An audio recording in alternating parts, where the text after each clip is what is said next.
Hey, what's up, guys? It's Will and John back again for another episode of the MMA Huddle. We're here for UFC New York, or whatever it is, UFC on ESPN plus 5, I think it is. Covington versus Lawler, coming off UFC 240 at the weekend there. Before we get into breaking this card down, we're going to try and get through this a little bit quicker than usual because I'm pretty ill today after I think something happened to one of my drinks when I was out yesterday, which is not great.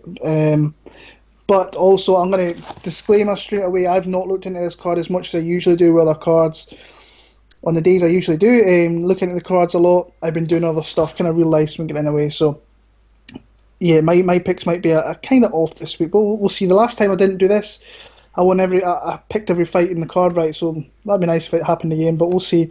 Before we get into the breakdowns, we've gained a lot of new subscribers. We thank you for that. We thank you for the likes, the comments, and just making our little thing bigger every time we get a new subscriber. So thank you for that. Keep liking, keep commenting, and just hit the subscribe button if you're not a subscriber and you like what we're doing, because there'll be more to come in the future as well. So we're going to start off here in the welterweight division. There's a fight here. Claudio Silva got a newcomer, and we don't know the card position where he's going to be, but we're just going to start off with that because it's in the announced bouts and it is going to happen, but we just don't know where it's going to be placed yet. So Claudio Silva, Cole Williams. John's going to lead us off with the first fight. Yeah, it's a good fight. Yeah, Meave couldn't get visa issues, so Cole Williams got pulled in to step up and fight on the card. He's a good talent. He's got some good striking, confident striker as well. Nice footwork, nice movement. He's obviously stepping in short notice against a man in Claudio Silva who hasn't lost since 2007. Squeaked it out against Danny Roberts because he got it was getting lit up like a Christmas tree in that fight. The question is, I know that Claudio's been doing a bit of ATT for the camp. Hopefully his conditioning has been something he's looked at and they've tried to look to address maybe. Because obviously he has powerful strikes because he's got the confidence when he goes to the mat because he trusts in his jiu-jitsu, whether he's on his back or not, because on his back we saw he's a great threat and on top he's deadly. In this fight I think it's going to be similar kind of method by Claudio. I think he's going to come forward aggressive, throw the hard strikes. I think Cole's going to have to use footwork to get out there really and do a lot of movement to kind of keep away from Claudio, because if Claudio gets the fight to the mat, I think that's where Cole will have a lot of difficulty. I'm going to go Claudio Silva just because it's probably the smarter, safer bet in the fact that he's just the more experienced guy, the higher level kind of experience, the stronger grappler. Striking, I probably would maybe go with Cole Williams, to be honest with you, because I think Cole's a little bit of a cleaner striker than Claudio. But I think Claudio can probably get a submission win here and walk away with the W. Yeah, I think the fight before actually with Meave was actually a tough fight for Claudio Silva. So the fact he's got this pull out and he's got this newcomer who's coming in on very, very short notice as well. He's a guy who's been around for a long time, has Cole Williams. I think he was on a show Fight Master in the US and CFFC as well. He's been on. Yeah, so he's been around a long time as well. He's been fighting away back in 2008, 2009, 2010. So he's been around, but he's never really been in any of the big shows. So he's got his opportunity here. I just think Claudio's just a different level on the ground. I think even when Claudio Silva's kind of gassed and that, he's still super dangerous. I think Danny Roberts kind of played into his game a little bit with his last fight. Because if that stayed in the feet, he was going to torch him, but he decided he wanted to go to the ground with him, which was just asking for trouble. Turned out to get into trouble and losing the fight there. So Claudio's, you know what his game plan's going to be. He wants to get this fight to the ground and use his far superior jiu-jitsu skills. I think he does that at some point in this fight, and he gets a submission through that, and then gets another big fight. Because the Meave fight was a good fight to see where he was at against an up-and-comer who was very dangerous himself. But I've got Claudio Silva to win that fight there via submission in the first 2 rounds, I reckon. Moving on, women's flyweight division. This one literally got through together last week, and I've watched a little bit of both from previous fights, but it's Miranda Granger against Hannah Goldie. Both girls, I think, are 115ers. Obviously short notice fight, so they're at 125 here. Hannah Goldie fought on the Dana White Contender Series, I want to say about 6 weeks ago, maybe not even 6 weeks ago. The first show of the card. Yeah. Won the fight against Carly Robbins. Never got a contract. It's quite weird that she never got a contract, but she's been brought in here. That's really weird. Yeah, I don't. Yeah, I don't she's know if not, they keep him as backup. Maybe I don't. It's yeah, strange. but Yeah. Why not, short notice? It makes no sense. not like 2 or 3-0 in her fight career. So like her record's not. That's crazy that she's No, getting she's off. 5-0. Goldie's 5-0. She's 5-0. Oh, am I looking at the wrong girl then? Maybe. Yeah. Hannah Goldie. She's I think I'm looking. She's 5-0, and Miranda is 6-0. Right, that's what I get there. But yeah, she's a boxer by trade, as Hannah Goldie, where you've kind of got a little bit more of a mixed martial artist in Granger, who I think she was the CWFC champion at strawweight there, and obviously she's moving up here to 125 for this one, but she's got all stoppages, which is always pretty good for a girl coming into the UFC. And she's not faced the worst kind of caliber opposition either, with Jamie Colleen, who was fighting on, I think she fought in the Dana White Contender Series. She's fought, I remember she knocked out Danielle Taylor back in the day.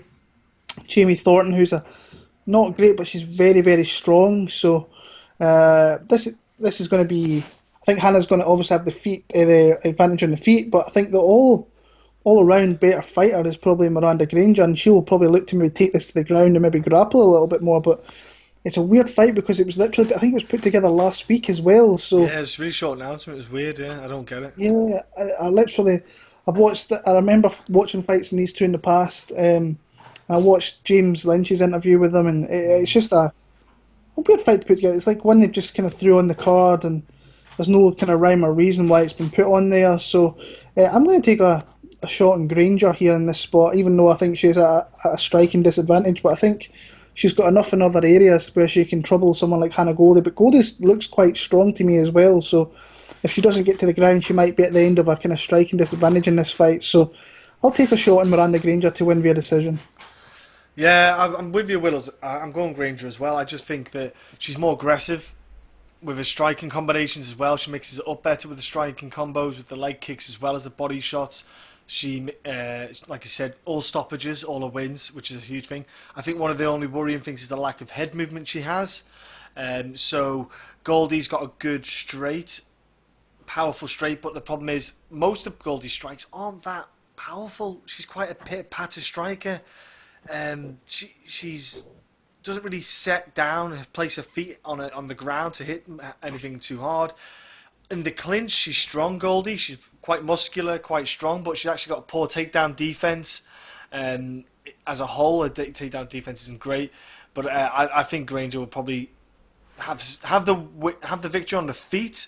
But if she feels it's not working on the feet, I think she could get the takedowns here to get the win get the rounds under her belt. So I'm with you, Will. I'm going Granger via stoppage. Not stoppage, sorry, decision. Sticking in the women's flyweight division, Lauren Murphy against Mara Romero Borella. Who have you got? Borella, the Italian Stalliano. Is there no? There isn't such a thing as a female stallion. I'm going Borella. I know that Lauren Murphy's at the lab, but also Borella's at ATT, and she is slightly getting better all the time. I know that she's a drug smuggler, dealer in Italy, and she's banned in Italy for 600 years, whatever it is they've given her a go at. But she has got she's got good endurance. Borella, she's got good for 3 rounds. She can go pretty good, good striking. Her takedown defense, takedown offense is not too bad. I just think when she gets on top as well, her striking from the top, her ground game is strong. Lauren Murphy, she's just one of them ones, Lauren, where she's never really found her feet in the UFC. You know, I think she's 2-4 in the UFC alone.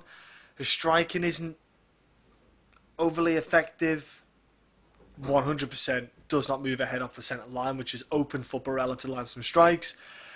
She's tough and she's dogged, Lauren Murphy, so she's hard to put away. So she'll be there for 15 minutes. She is a hard one to beat at battle, but I just think Borella can get the win here. I think she can be aggressive, get the takedowns, and just get those points under the belt and get a win and take it away. Maybe a late stoppage or a decision win for Borella.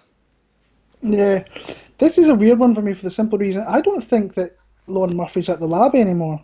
Oh, I she think gone actually. Ah, I think a lot of fighters have, because the striking coach has moved yeah. to Henry Cejudo's gym now, so a lot of fighters have kind of been going between different gyms. But just looking social media, she's been at Derek Lewis's gym down in Texas. So Wow, you she's learned the footwork off Derek Lewis. well, yeah, and I know she's been working with the striking coach of Derek Lewis. So What? What? yeah, What? What are you gonna get from that?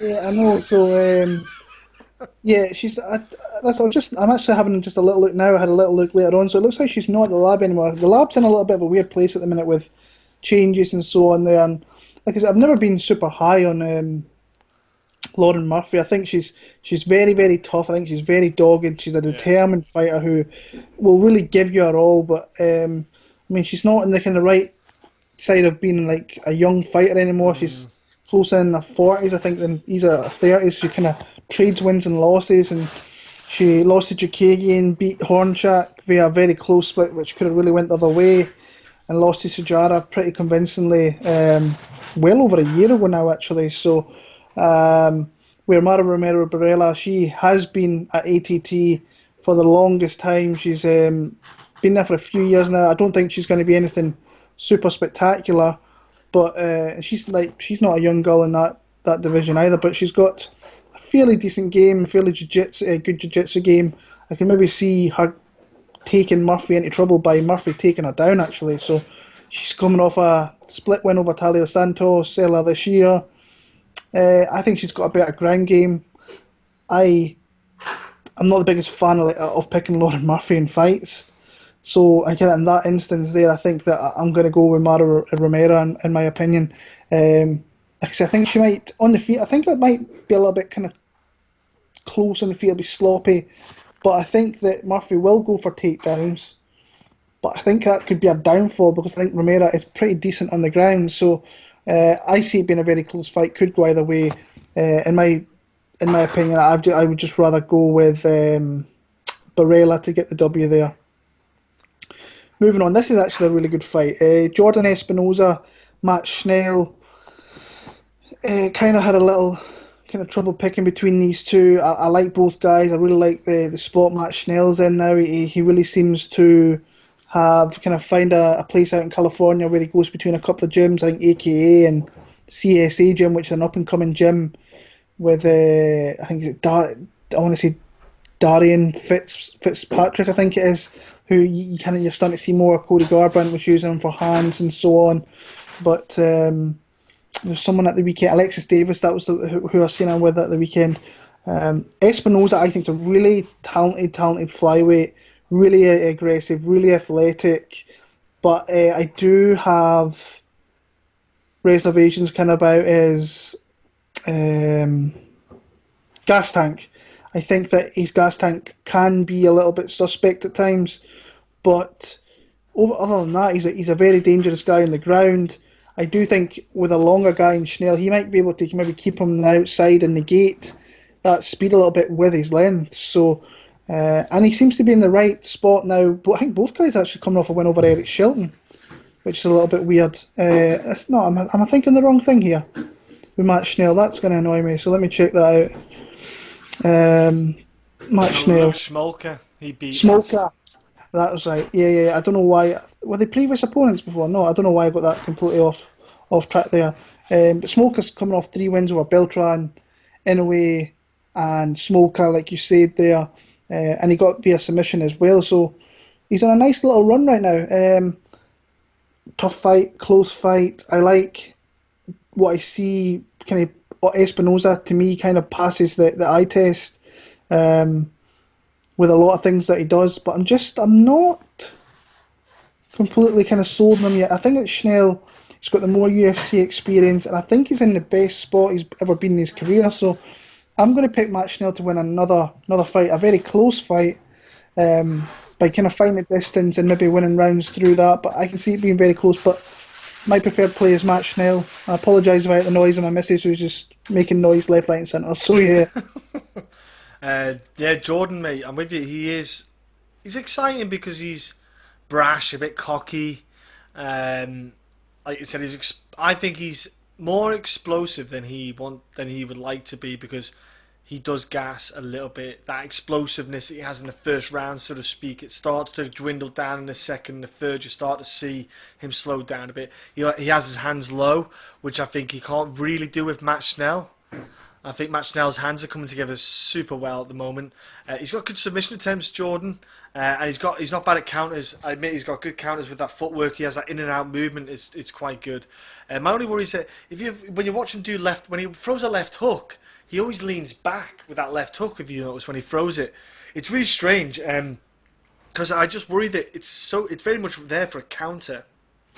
He leans back when he throws the hook, so his chin's up in the air. And with someone like Matt Schnell, who's long for a flyweight, I think Matt Schnell's got a good reach as well. I think he's like 70 odd inches, something like that.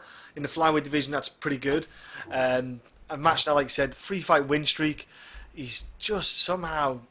I was worried when he lost 2 in a row, and then I was like, man, he's just getting starched. And then he's turned it around. Lovely head movement, slips, counters so well. He's got lovely counters, and I think that will catch Jordan out with the slip movement, the combos and footwork of Matt Schnell, and the submissions that he can get to. I just think, like you said, experience is a factor for me. I think Matt Schnell is, at the moment, he's a better all-round martial artist, and he's going up. I think Jordan Espinosa is going to be a very good flyweight in a couple of years when he rounds his game off even more, but I'll probably just favour Schnell in decision on this one. Yeah, that's a good fight. That's actually one of the fights in the card I'm more looking forward to and watching. And it's a flyweight as well. Yeah. By the way, this is an earlier start time as well, so wherever you are in the world, I think if you're on East Coast America, it's 12 o'clock. If you're on the West Coast, I think it's like 9 a.m. UK, it's like 5 o'clock, so good card all around for if you're watching at a decent time. So yeah. Women's flyweight division: Antonina Shevchenko against Lucie Pudilova. This is a decent scrap. How do you see it going? It is a decent scrap, because we won't see Antonina Shevchenko get taken down, because Pudilova will not be going in for takedowns. So it kind of falls into Shevchenko a bit, where she can relax on the feet a bit more, and she can let her striking go. She did, and if you look at the Roxanne Modafferi fight, her striking was getting off really well. She was knocking the head back of Roxanne, landing some good strikes. It was just Roxanne is just standing tough, dogged, drove in for the takedowns and fought for the takedowns to get it. I put it over though. Strong hitter in the first and second round, but she throws so hard and heavy. You notice from like the middle of the second round onwards, if she gets past her, she slows down her output. She has to kind of recharge the energy to blast out a quick 1, 2, 3 kind of combination, and then let it come back again. And she's very hittable. You know, she marks up, and on the judges' scorecards, because these flyweight kind of fights, you know, or the low weight class, they tend to a higher level of them go to the decision on the scorecards. And if you mark up a lot, it looks like you're taking the greater damage, even though for me, I thought Lucie in the last fight was landing the greater damage. You know, she was cracking Aldana, but she just didn't look it. I'm going to go and pick Shevchenko in this fight, because I think she'll fight similar to Aldana, where she'll pop with the 1-2s and just land on Pudilova. But I think she might get out the way a bit better than Aldana did. And, you know, a couple of kicks to slow Pudilova down. But I just think Pudilova just gets in that... I get hit, I get angry, I throw a punch back, but I don't technically throw the punch back. I don't think about that. I just instinctually throw back. I'm going... It was not easy to pick this one, because I don't trust Shevchenko after that last fight against Roxanne Modafferi. So that fight IQ worried me. But I think because she's got a girl who's not going to take it down, I feel a bit more confident in it. If she's got a girl who's got any wrestling aspect, I'm going with the girl with a bit of wrestling, because you just got to take Shevchenko down, you happy days. So I'm going to go with Shevchenko, maybe split decision, because I think Pudilova could 100% get the first round. Might be a bit of a close second, but I'm going to go Shevchenko just by the skin of her teeth, and because her sister's got the fight next week as well, the pair of them probably on point and looking sharp. I liked this fight from the minute I heard it was announced because I actually really like watching Pudilova fight because she's so aggressive. She makes it an exciting fight no matter what the opponent's trying to do. Whether she's trying to take her down, whatever. She usually gets into kind of firefights, and I like that. But if there is, like I say, Antonina, it's pretty obvious how you're going to beat this girl because on the feet she's maybe got an advantage over a lot of people. Lucie's not going to take her down, so to me she's the more technical striker. She's going to catch her with some good shots, not throw in flurries like Lucie Pudilova does, because she throws a lot of strikes. She comes at you at a lot of angles, very aggressive. But this is where I think Antonina's going to show how good her striking is by hitting her and not getting hit when Pudilova is flying forward at her. So I think she's going to use that footwork and movement and hit her, and Pudilova's going to really be swinging the air.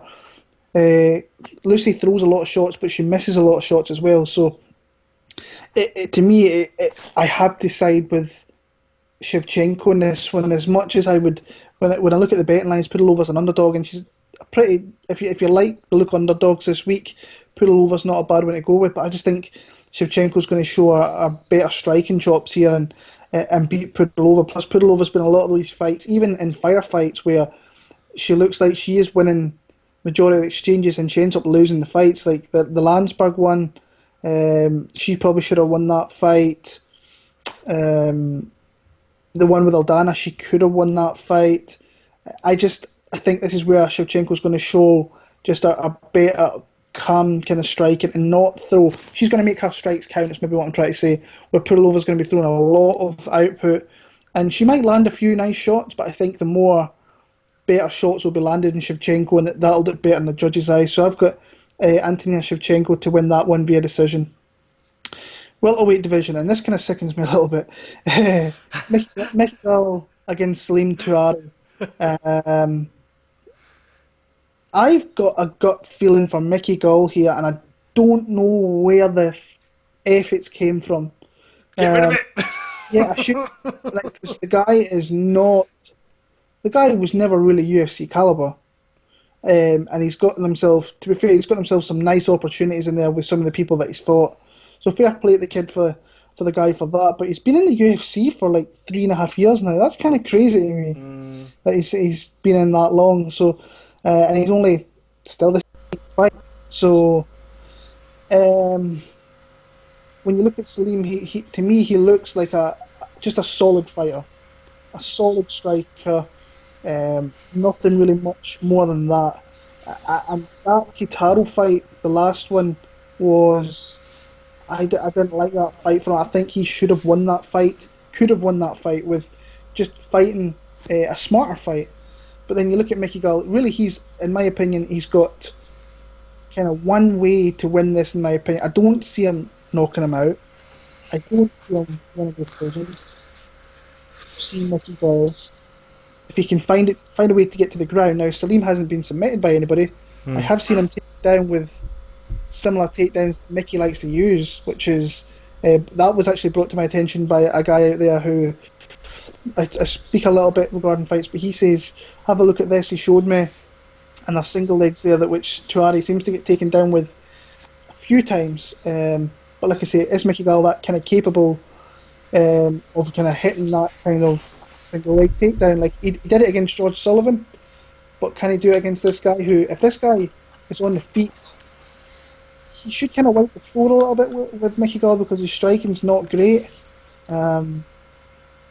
It's just a horrible gut feeling I've got with this fight that Mickey Gall, and he's coming in short notice as well. It's on like 3 weeks' notice, maybe if we're lucky for that. Like Mickey Gall, like he's coming out with all these. I had kidney failure, he had this, he had that against Diego Sanchez. It doesn't matter what he had in that fight. He was not beating Diego Sanchez that night. Because Diego would have took everything he had and just kept on coming and eventually just ran through him anyway. And it was still crazy to me that Diego was near a 3-1 dog against that guy. It's like so silly. Did this camp in New Jersey, so he's not been out in California like he has been for his last few camps. So, like I said, I've just got a gut feeling with this one. I'm just going to go with my gut feeling and go with Mickey Gall via submission. Even though like it feels kind of horrible, feels dirty. Does feel dirty, doesn't it? Yeah, but if it was 15 minutes, then Salim should win. But I don't know. I've got Mickey Gall here via submission in this late in the first round. I just think he might catch him with something and get that submission. Yeah, I feel horrible saying that, but I'm going to go Mickey Gall sub. I'm going to go the opposite way. I'm going to go Salim. A couple of factors outside of it is he's lost 2 in a row in the UFC. He needs a win. You know, if he gets a win, there's a chance he gets a contract. So that's something that I always am quizzed if a guy's lost, you know, first two fights, he's got to win, otherwise he gets cut. So there's a bit more at stake for him. Mickey Gall, just watch the Randy Brown fight when he strikes. It just makes me want to vomit. It's disgusting. It's just he's awful. Salim's got a good left hook. He's just a good solid all rounder. And he's not a bad guy at all. You've got to take into account he didn't exactly have the easiest break into the UFC welterweight division as well. Let's just take some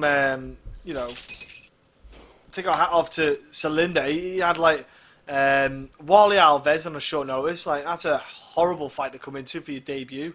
Decision. He lost a decision. Didn't lose. Lost decision.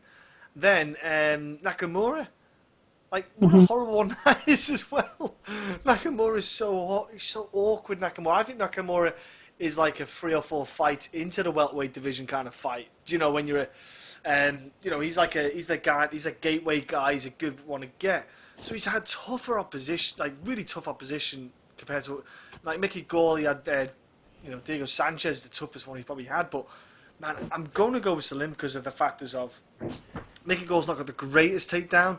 He needs to Mickey Gall has to get the fight to the ground. If he can't, he's in the world of trouble. Salim's not got a bad get up. He's not bad at getting up off the ground when he is taken down. When he does get taken down, he's not got a bad takedown defense. He's not a bad chin either. He's got a good chin, so we won't have to worry too much about Mickey Gall's power or lack of, or whatever there is of it. I just find it really hard to pick Mickey Gall as well because it's Mickey Gall. So I'm going to go with Salim, bro. Yeah. I was looking forward to seeing Amadeev, who pulled out. I don't know why he pulled out, whether it was visa issues or what it was, but I was looking forward to seeing that fight. But like I say, I don't know where this Mickey Gall kind of gut feeling this came from. I'm gonna go with it and see how it comes out anyway. So I think we're moving on to the main card now in the light heavyweight division. Darko Stosic against Kennney, Nzechuku, and yeah, how do you see it going? Darko kind of showed a lot to me in the Devin Clark fight. Showed a lot of his shortcomings, let's say, in that fight.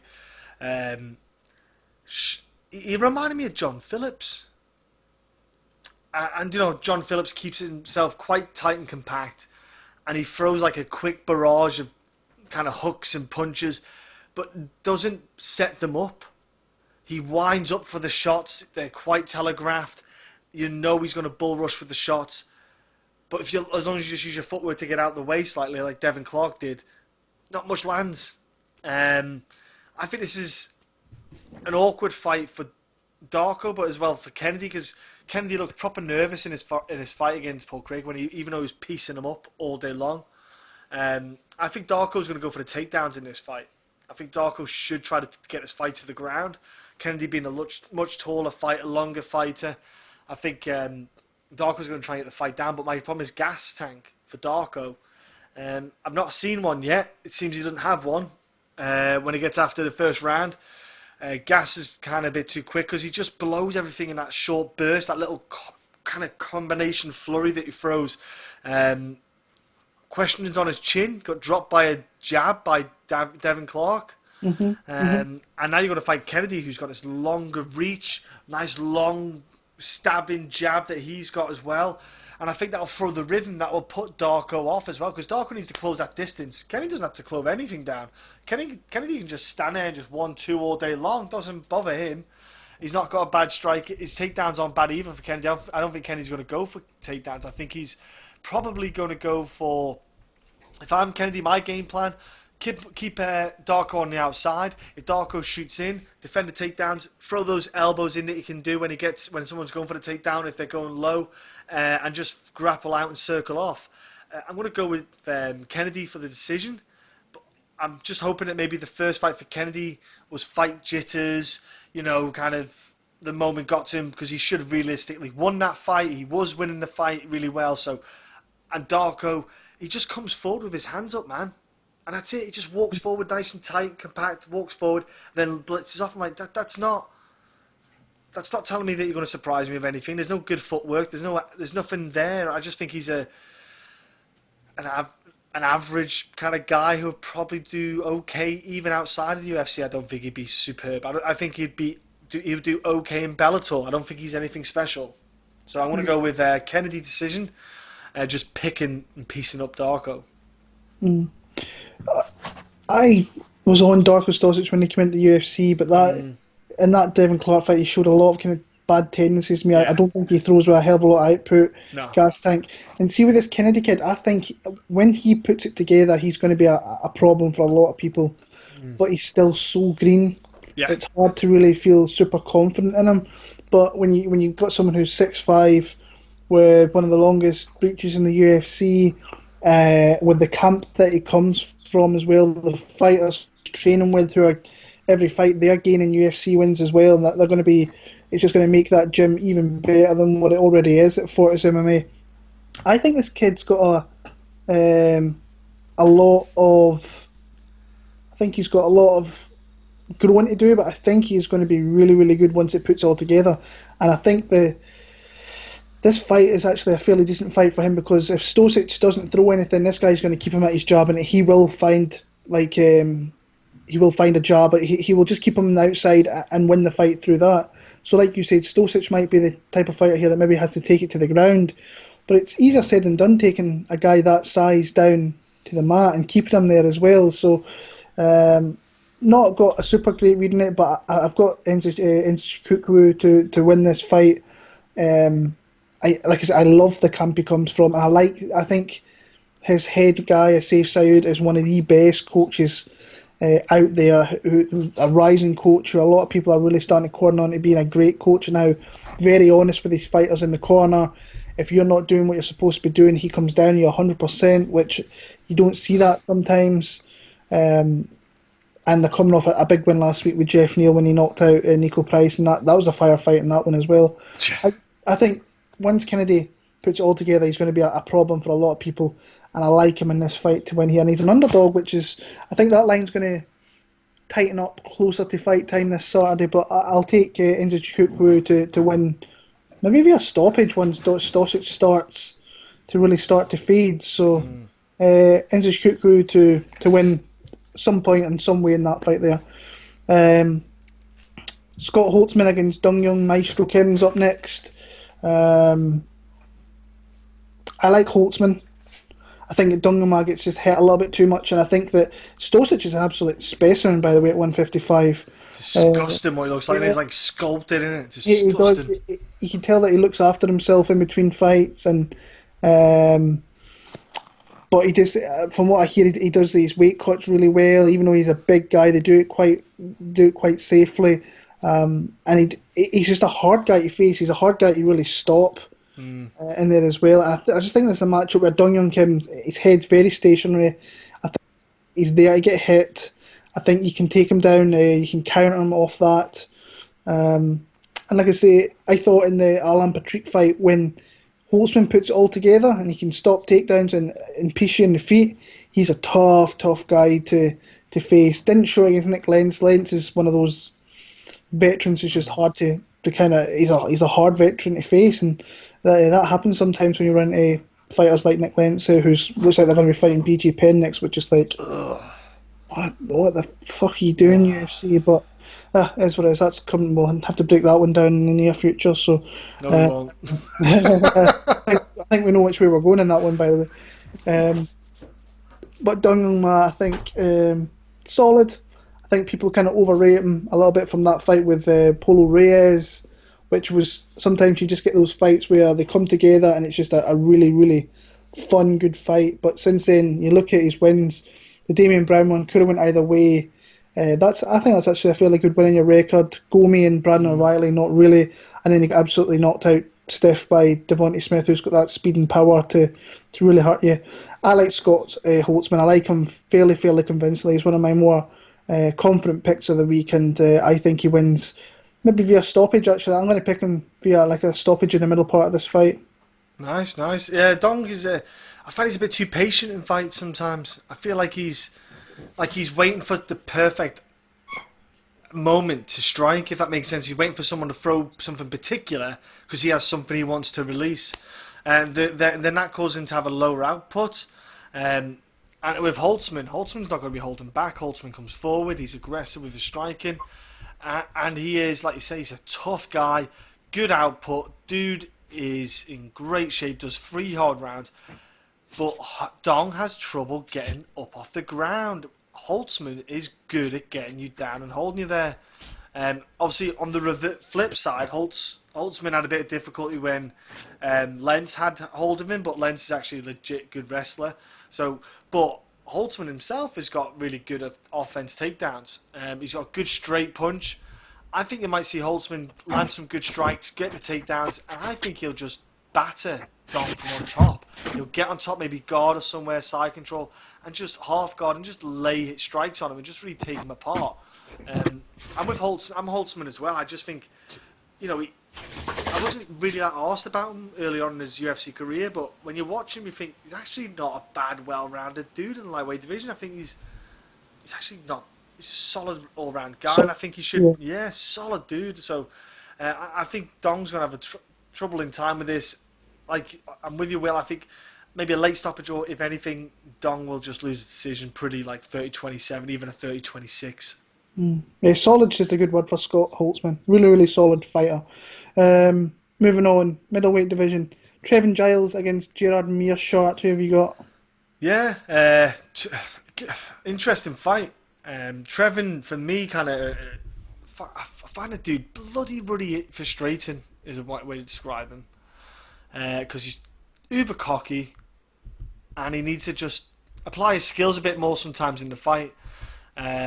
Against Zach Cummins, he was uber cocky in the first round, and then eventually Zach just got his timing. Zach just eventually got the timing and was able to put him down with a good strike. Took a hit to get a hit, and then got him down and submitted him with a choke. You can't let Gerald get that opportunity, though, with the grappling side of things. I think Gerald's a far stronger grappler than Trevin. But one issue we've got is with Gerald is the gas tank, I found. If you grapple with Gerald heavy in the first round, it really takes it out of him in the second. His output shoots right down. Gerald, chin-wise, how's he going to hold up against Trevin's kind of good speed and good athleticism on a striking? Trevin's quite good with the counter strikes and landing the strikes well. I think Gerald's going to go for a takedown straight away. If I'm honest with you, I think he's going to be like couple of punches and then shoot in for the takedown. It's all about how Trevin can defend the takedowns, really, if he can stop the fight going to the mat. I think he might be able to, if I'm honest. I find I'm going to go with Trevin Giles, even though he annoys the utter shit out of me. I think he's going to land a counter strike. He's going to land a few counter strikes on Gerald, and it will just put Gerald's game off. And I sometimes feel that Gerald beats himself up in a fight. He kind of switches himself off in bouts where I think he's a far better fighter than he is, and I think he can do a lot more than he can. But I just think Trevin here will get the win with a bit of footwork, nice strike, counter striking, and just catch Gerald on coming in, especially when Gerald's going to have to come in to close that distance to get the takedown. Yeah, I'm struggling with this fight myself. Because I like kind of what I see with Trevin Giles, but there's a lot of kind of outlying factors with him. Like, he works a full-time job, he's he's not long been a dad, so he's got a lot of kind of other distractions in his life, and where Meerschaert's in the gym constantly. And I believe that this is his last fight in his UFC deal for Gerald Meerschaert as well, so it's kind of a win or bust kind of deal here for him. So, but you can see Trevin Giles is going to start off really quick. I think actually when you watch the Meerschaert Holland fight, I think he was a little bit unlucky to be in the kind of other end of that split decision. He was getting pieced up a little bit, but he was getting takedowns and he was passing like butter pretty much on the ground against Kevin Holland. So he might kind of find himself a little bit unlucky there with that one. But yeah, he has, I think if he gets this to the ground, he's very sneaky down it. He's a good fighter on the ground. And you look at some of his wins, that's armbar of Ryan James. The Pachota one was, I think that was his best performance in the UFC. He looked fantastic in that fight. So if you give this guy an opportunity in the ground to lock something up, you're in big trouble. And that's kind of where I'm leaning with Gerald Meerschaert. I think he is going to find a way to get this. I think he might get beat up a little, but I've got a funny feeling he's going to find a way to get it to the ground and then maybe lock something up. Not super confident, but I think my pick's going to be Gerald Meerschaert to win via submission at some part of this fight, whether it be a little bit later on. And saying that, Giles, he did look okay against that Cummins until he started kind of fading a little bit, and then you have to be careful with Cummins because he's a veteran. He's been around the UFC for a long time.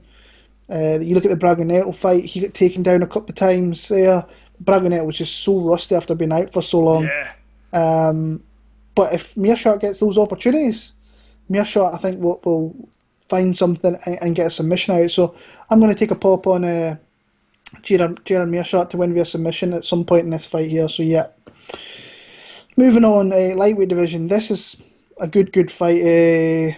Joaquim Silva against Nasrat Haqparast, who every time you watch Haqparast, to me, I think he's starting to slowly but surely put everything together because we've seen that he's got really good striking facilities. Like, to be fair, he's got like really good fast hands, which is always something nice to have. I think he's got some power to really back that up as well. And he's got a super high output as well. Yeah. We just haven't seen that kind of finishing product yet, but I think that will come because he's too fast and he's going to catch people's chins that they're not expecting it as well. Super hard to take down, but what we've seen in the UFC is that he's got superior striking skills and superior speed over like decent people. Like Dave Casey's quite fast. And sorry, my dog's just going off a little bit here. Hey. Yeah, but like when you look at Thibault Gouti, like he gets hit a lot. He's got very bad striking defense. So Haqparast was going to always beat him up. He should have really finished Gouti because he leveled him many times and put him down a couple of times as well, and didn't really finish that one. But like I said, I like what I see from Haqparast. I think he's a really good talent. They have to match him correctly. I think they're doing that here with someone like Silva, who is a tough guy. If you give him an opportunity to hit you, you could be in trouble. But he is superiorly slow in this fight. And that's what he has to be careful of, is the fast hands, because he can get backed up a little bit. Jared Gordon was, like, he had a very high output in that one, but he came through. I think I bet him as an underdog in that fight, actually. He came through. He landed a lot of strikes himself, but Jared Gordon is someone you can kind of get at a little bit as well because he's kind of defensively open to be hit. But if you give him the opportunity to wing that big punch, like he did with Andrew Holbrook way back, he will hurt you with it. But I just think he's at a superior speed disadvantage here. I don't really see him attempting a takedown heavy game. Like in the past, you've seen people do that with him. Jared Gordon, Reza Madadi, they've did that kind of game plan where they've tried to take him down and keep him there. But for me, I just think Haqparast is too quick. I think he's going to piece him up a little bit too much, and I think he's going to win. I don't think he gets that stoppage he's looking for, but I think he gets another pretty decisive decision victory. So I've got Haqparast for the decision win there. I agree, mate. I think that speed kills in this one. I think Silva, he's got good power. Silva, to be fair, in the third round, he doesn't. Yeah, but he doesn't leave him. But he can hit you with a solid shot any time and turn the lights out. I like fighters like that. I just think. Yeah, it's exciting though. But the thing is, Jared Gordon gave him the fight that he wanted and needed, because he was. Joaquim was loading up his strikes. You could see him like kind of wind up the power to hit them. You don't kind of get that with Nasrat. And the thing is, he's taking a bit of time off because he said it himself. He needs to get better. He said I can't remember. I remember seeing a tweet that he did. He said, my goal is to get the belt by this year. Like, not this year, 2019. I mean, like 2021 or something. And I like that. Because I thought, you're not punching stupid. You're being realistic in your patience, your development. You realise that your game's not well-rounded as you need it to be. And he is growing, he is developing, he's being patient with what he's doing. He knows that he's in the lower echelon in the lightweight division, does not want to rush himself up ASAP. He needs to take his time. He's quicker than Silva. His footwork will be Silva's downfall because he likes to cut those angles across. He should have absolutely starched his last fight, but I'm with you as well. I think he gets a decision win. I think Silva will land a couple of shots himself because he'll just start to get the timing probably later on in the rounds of Nasrat coming in. But so it'd be good to see Nasrat get hit a few times, like a good crack, just see how he handles it. But I'm with you as well. I'm probably doing a decision for Nas here. Yeah, I like what he does as well, Haqparast. He goes between King's MMA, where, to be honest with you, it's more predominantly striking kind of camp, to be fair. Under Cordero, it's going to be predominantly striking. And then he goes to TriStar, where he's got the mind of Firas Zahabi, and probably, it's two great guys to actually have in your corner. Kind of different guys, but they'll put together a good game plan, a good striking plan for Haqparast, and like I say, he's shown everything. Everything he's shown so far is that he's got a lot of talent, and it has to mature with him a little bit, and he has to be matched up properly. I really like him as a prospect, actually. So, it's a fight, a good fight. I'm looking forward to seeing Haqparast in that one. Co-main event, 2019. We have a co-main event of Jim Miller against Clay Guida. 2019. This could have happened 10 years ago. It's the Veterans League, mate. It's what it is. This could have been a co-main event 10 years ago, and it would have fitted in much better 10 years ago. Oh, yeah. 2019, not so much, but it is what it is. Jimmy Miller, Clay Guida, two big veterans of the sport. How do you see this one playing out? Man, I like the fact that Jim Miller looks to be good, looks to be healthy, and that's dangerous, man, for anyone fighting Jim Miller. Anyone facing him, man. And what I love about Jim Miller is he is a black belt on the ground. And Clay Guida, what does he want to do? He wants to get the fight down. He wants to get those takedowns. I'm pretty heavy at the moment with Jim Miller in this fight. I think that Jim Miller can land the better strikes than Clay Guida.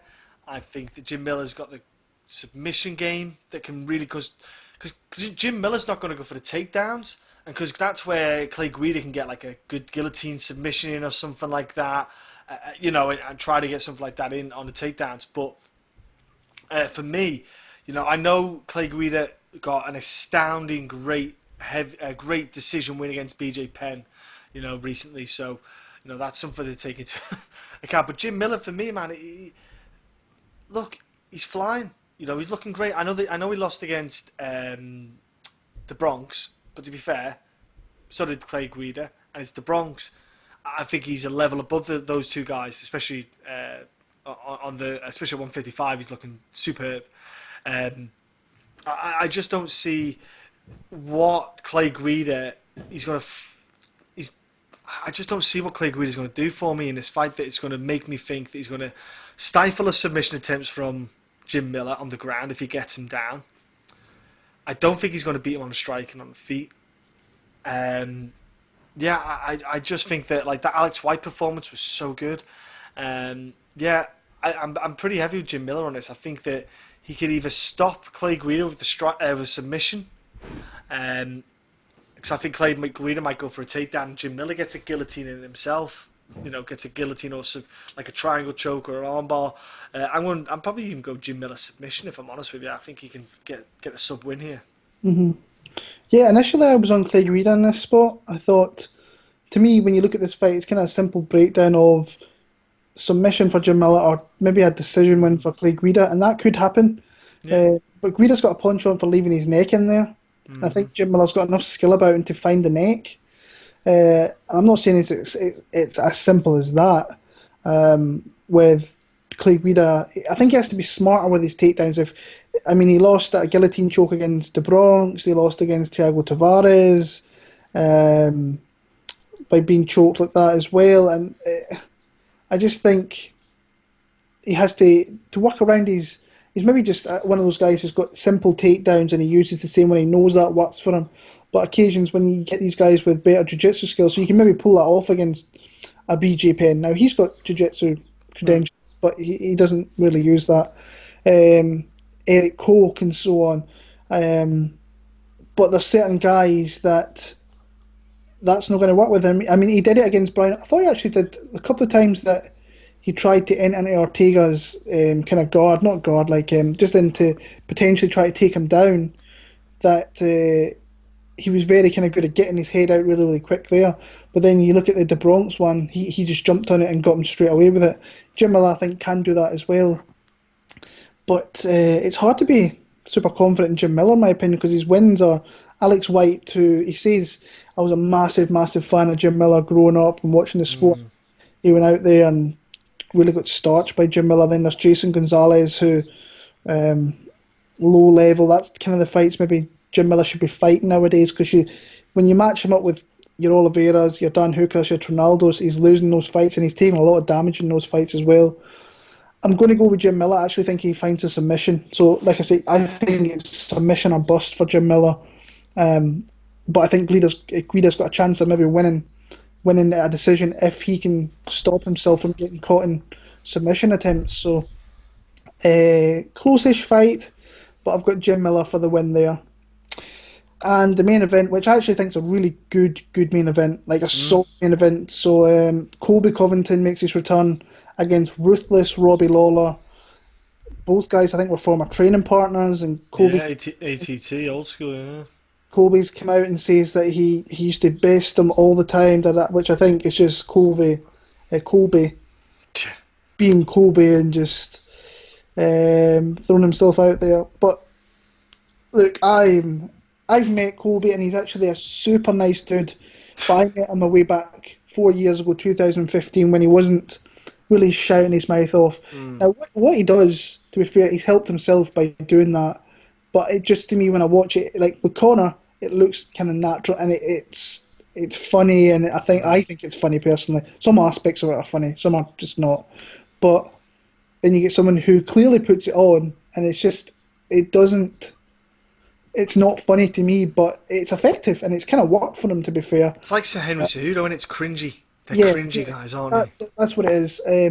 But the guy's only lost one fight in the UFC in, I want to say 5-6 years he's been in the UFC, and that was to Alves, where I think, to be honest with you, he did look like he went in that fight with an injury, and Alves caught him in his signature move. But when you see him since then, the level of opposition has clearly went up. He did very well, and his pace is incredible. Like I said, I bet against him a few times, Colby Covington, because I thought people are going to get him, and I think that he's going to give them opportunities. But nah, this guy can go 5 rounds, solid pace, chain wrestles really well, super aggressive. His striking has definitely came on a long way. When you watch his initial fights in the UFC, he wanted to get the fight to the mat and submit guys, and he did that very, very well. But since he's kind of moved on up upper echelon of fighters, his striking has got a lot better. He was pretty comprehensive, pretty competitive with RDA in the striking aspects.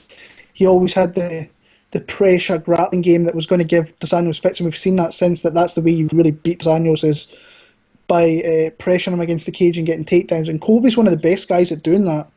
Like, he really is. He did it against Max Griffin, where he just took him down, let him get back up, took him down. Brian Barberena did the exact same. Let him up, take him down, let him up, take him down. Dong Young Kim, like, he was a veteran at that time, and he took him down like 8 or 9 times easily. Damien Maia, you knew what Damien was going to do. Like, to be fair to Damien, he actually kind of busted him up in the first Lit him up. But once he started gassing a little bit, Colby was all over him. And like I say, he's been out for a year. So it's interesting to see him here. When you look at Robbie Lawler, hand injury, was it? Yeah, and he's to be fair to him, he should be fighting Kamaru, man. That's the fight everybody wants to see in the division.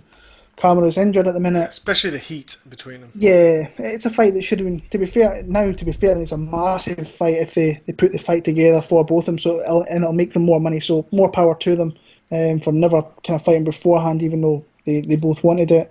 But then you've got Robbie Lawler on the other side, who is just a goat.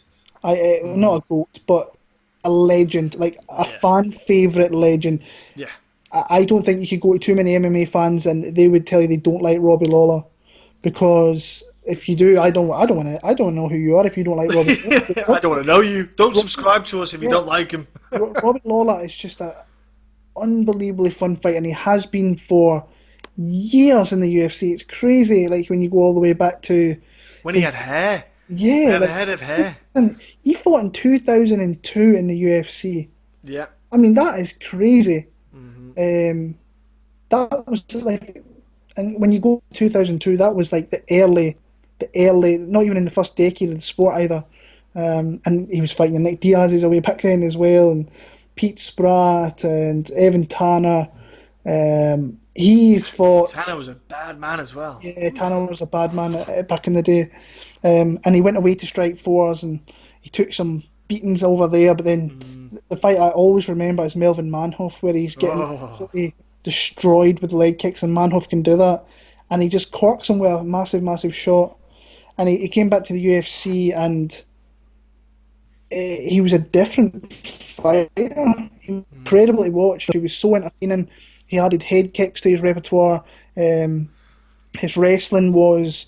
You can take this guy down, but it's very hard that you kind of keep him down. Like Johnny Hendricks, who was a top wrestler, got him down a few times, but really struggled to keep him there.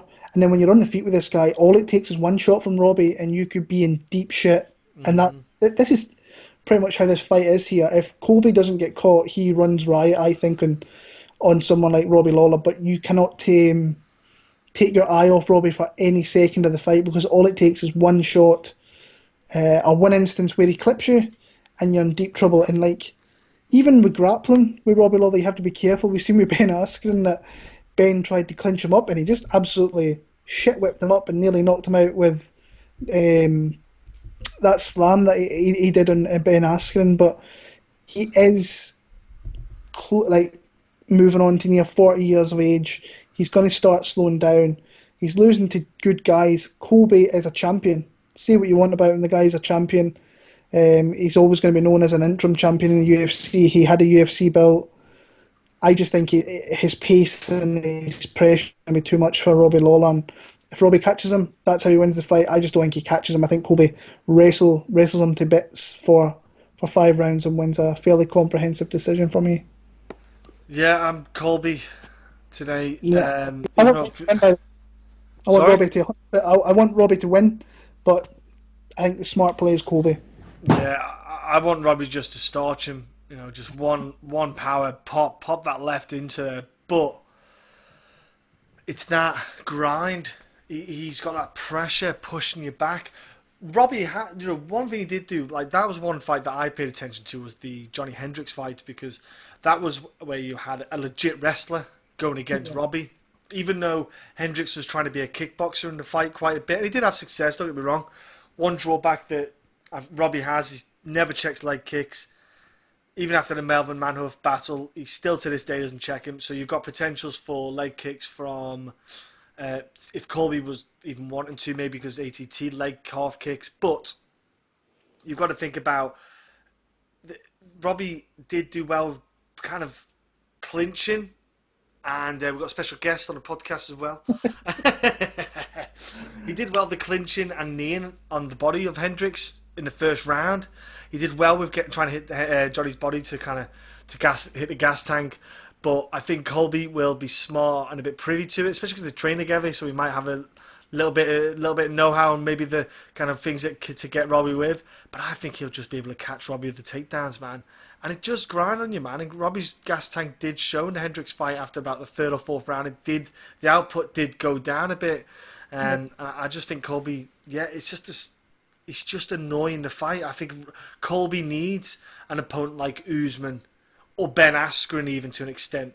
Someone who can kind of cancel out what would be classed as his kind of go-to, so to speak, and see what he actually has got in him. Because if he can't get the takedown, then what does Colby do? That's what I want to find out.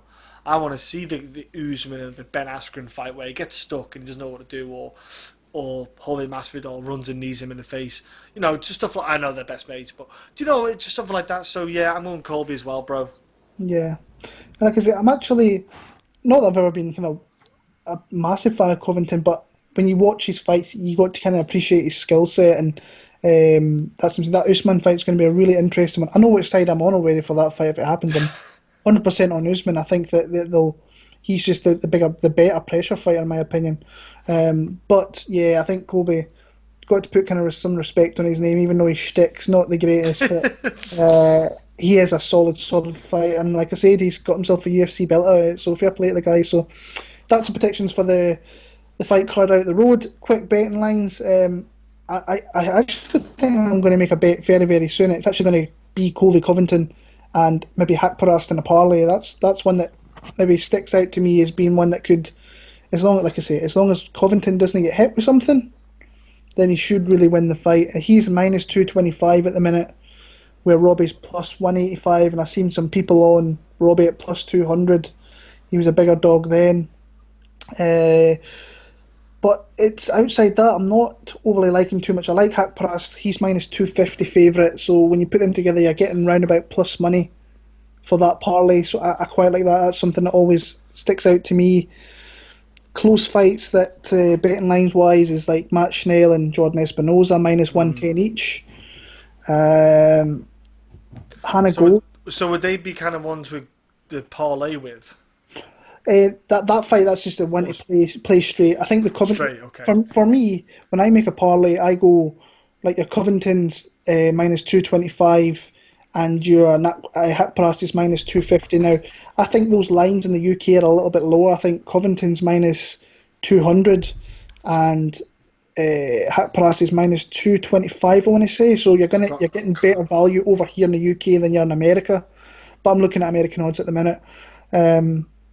But there's been a little bit of line movement with, I think Hannah Goldie was a massive, it started off she was an underdog, she went to a massive favourite, then that line's starting to really teeter out a little bit, but I don't think I could bet that fight, not really watching all that much on them, and just the way the match was put together like last week. I'm not going to bet Mickey Gall, no way. I felt bad enough picking him, so no.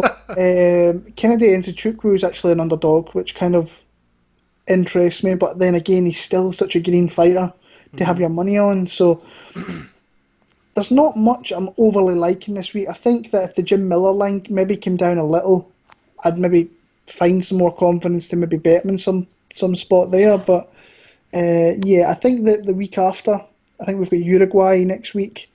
I actually think there's a lot of really good fights there for betting on, and that's TV news to me, isn't it? Yeah. Well. That's moved over to there. So third time lucky, is it? I think it is. They're trying to put it. Yeah, but there's I think that card's actually really good next week. You've obviously got the title fight. Yeah. Vio's Demir. You've got Perry Lucie.